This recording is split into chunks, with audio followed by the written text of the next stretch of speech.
reason that we believe Christianity is true is because the answer to 4 questions is yes. How about the first question? Does truth exist? So, I feel like there is this overarching truth that exists out there somewhere. That there's a truth in whether or not one meteorite strikes another meteorite or asteroid or something like that. Like, there's an overarching truth to reality and what happens inside of reality. Will we ever know what that truth is? I don't think that we'll ever be able to know what that truth is. That's why I consider myself an agnostic.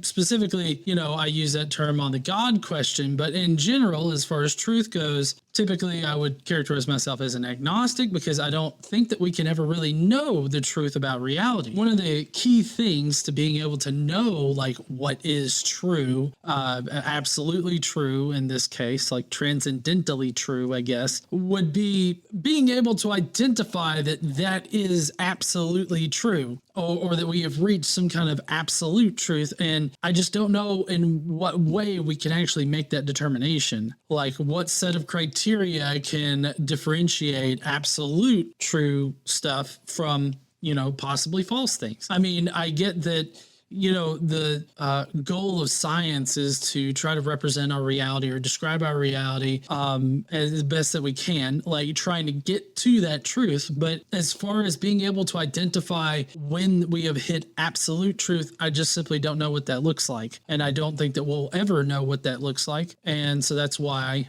I keep that position. Of course, Frank is going to use this to say that this is a reason why Christianity is true. As far as that goes, I don't see how this helps prove that Christianity is true. Like, admitting that a truth does exist out there goes nowhere to prove anything other than there's a truth out there. So I don't know how this helps us in the conversation that we're having. So I guess his 4 reasons for believing that Christianity is true should really just be 3 reasons as to why Christianity is true, because this is not a reason that anybody should accept Christianity, or not even can you compile on to this, later being able to, use this to prove Christianity. So I don't know where he's going with it, but we'll find out. Obviously, I hear people say all the time, there is no truth, or you got your truth, I got my truth, all truth is relative. When somebody says there is no truth, you ought to ask that person a question. You ought to say, is that true? Is it true that there's no truth? Because if it's true that there's no truth, the claim there is no truth can't be true, but it claims to be true. In other words, it's a self-defeating claim. Of course there's truth. If there was no truth, an atheist couldn't be right that there was no God.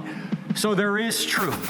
So you see, none of that actually went anywhere to prove the premise of Christianity. Just simply acknowledging, that this is a true thing, or that this can be true, or that this, a truth does exist. I mean, that could be considered a fundamental axiom, I guess, that there are true things out there, or that, there are statements that comport better with reality, I guess, is probably a more accurate way to say it.